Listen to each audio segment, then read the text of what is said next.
Hi stamping friends, I'm Karina with karinascreations.com and I'm going to show you how to make a really fun pop and twist card. Now, once you make a few of these, it's pretty easy, but it can look a little complicated. But watch this when you open up this beautiful Valentine's card. This is the inside. Isn't that beautiful? Now I just wanted to point out that I made this card with products from the Stampin' Up Occasions catalog, and I used it from the Sending Love suite. It has the beautiful Sealed with Love stamp set. And then my favorite part of this whole suite is that it has these beautiful framelits. They are the Love Notes Framelit Dies, and whenever I go to my dollar store and I buy magnetic sheets, and that's how I put them in the case of my folder, and then I find that the magnetic sheets just help all my little pieces stick together. So you can see I'll go back in really quick. It made all these beautiful little elements for my pop and twist card. The other reason I bought this set is, oh, look at these little kissy lips. Aren't they cute? Anyway, I'm going to show you quickly how to make this. So you need a few pieces to make this. First of all, you need a card base. So my card base is cut at 4 1/4 by 5 1/2 inches. And then I just scored it, 4 1/4 by 11 inches, and I scored it at 5 1/2 inches. This is going to make the card front. Now if you're wondering why it's blue and not red, I'm going to turn this version into a birthday card, just because I made a bunch of these already.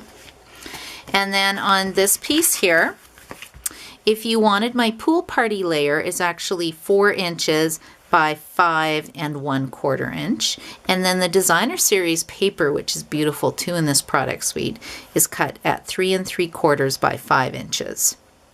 And you'll notice too that I've got some stitching. See the stitching around the Happy Valentine's Day? This is our stitch shape framelits, which are available again as well. Okay, so we have our card base. And then you also need the pop-up part. So you need a piece of cardstock for the pop-up part. It is 10 3/4 by 8 1/2 inches, and I'll show you how to score that in a minute. And then you're also going to need another piece of solid colored cardstock to match your outside piece. And this is 3 inches by 11 inches, and it's going to be scored at 2 3/4, 5 1/2, and 8 1/4, which I'll show you later.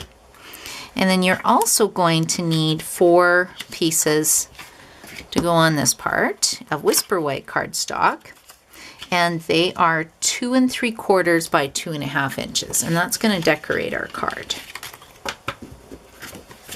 So I'll just set that aside, and I would say the most important part is to get the centerpiece scored. So let me show you how to do that. Okay, I'm going to pull out my Stampin' Trimmer, which I absolutely love, and we're going to start to do our scoring on the short side. And we need to score it at 2 1/4 inch, 2 1/4, 4 1/4, and 6 1/4. And then on the long side, we need to score it at 3 7/8 inch, 5 3/8 inch, and 6 7/8 inch. Now we need to remove these 4, it creates these rectangles. Kind of show you so you can see. So you need to get rid of these on each of the 4 corners. So 1, 2, here's the bottom, 3, 4. I use my paper trimmer just because it makes nice, cuts it really nice for me. So I'm just going to line it up at 2 1/4 inch, and I'm cutting down at a 3 7/8. I find the paper trimmer worked really well for this. And then there's one corner gone. I'll repeat it on this side. I'm not really giving you the measurements because I don't really measure. I just kind of line up my score lines and cut. So we'll do this side, and then we'll do this one as well. So like I said, you can use scissors or your paper snips. Paper snips are my favorite. Stampin' Up! Sells those as well. Okay, and then one more. This will be the last one to get rid of the corner. I'm also going to have to run and get a bone folder for this as well, which hopefully isn't too far. So I will get that. Now this is the fun part of the card. So this is what you are left with. So we're going to fold this in half. And I was telling the girls at my class last night, it kind of looks like a t-shirt in a way. But the whole trick of this card is that this score line you just created has to get folded to meet this score line. So there is a score line that goes all the way down the center of this piece. So you're going to bring it up like this. And this is where I get my bone folder. And just burnish the edges. And then we're going to do the other side. So now we're bringing up this score line. We're going to bring it up to the center. And I'm getting underneath and creating a nice crisp crease. Okay, now I have both of those done. And then I'm going to flip it around and do the other side. So again, the center fold is going to meet up with this score line. And then I go back in here, kind of lift it up and make a nice crisp crease. And there are other ways to do very elaborate pop and twist cards. This is the easy version. When I stamp and give a beautiful card away, I'm not too fussy about how straight everything is.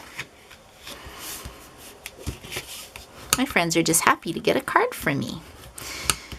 Okay, now when you're done, it's going to look like this. It's sort of like a little house. So this is going to be the centerpiece. And this is the mechanism that actually holds your pieces, your twisty parts to it. So I'll show you how it goes on the inside of the card.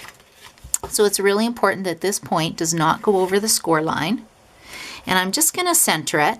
And I like to use my tear tape just because it holds really well. I think it's called tear and tape adhesive. I don't know, I love this stuff. And it's pretty quick to get the backing off it. And there we go. Should get my paper snips out. And let's see, we'll got one more piece. Okay, now we'll line it up again. And I'm just going to close this and then it'll be set on one side. And then I'm just going to do the same thing on the other side quickly. I think this card I'm going to actually play with the Party Animal product suite, which is in the beginning of the catalog. It's got lots of fun balloon images and really fun framelits as well that matches that stamp set. So I will just post this on my blog a little bit later. Okay, one more piece. Okay, there we go. And then I'll close this one up as well. And now this is on the inside of my card. Okay, and I'll show you. I have my Valentine's one that I did earlier. I already decorated the front. There's the inside because this is another important part. You need to get this part to twist and fold properly. You need to put adhesive on this rectangle, on the bottom rectangle here, and on the top rectangle here. So let me just show you where that goes. And then you'll know how to make this fun, cute card. There we go. And we'll just peel this off.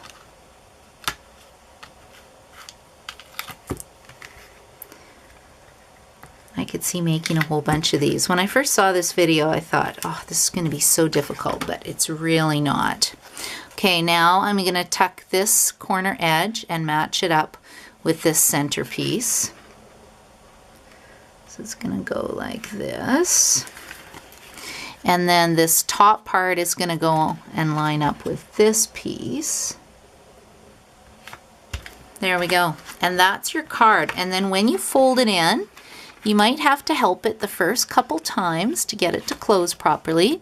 But that's it. That's your basic twist and pop card. So I hope you enjoy this video, and I'm a Canadian demonstrator, so if I can help you with any of your Canadian Stampin' Up! Orders, you can check out my website. And I'll put a link to my stamping store. Anyway, I hope you enjoyed this video. Thank you so much for watching. Happy stamping.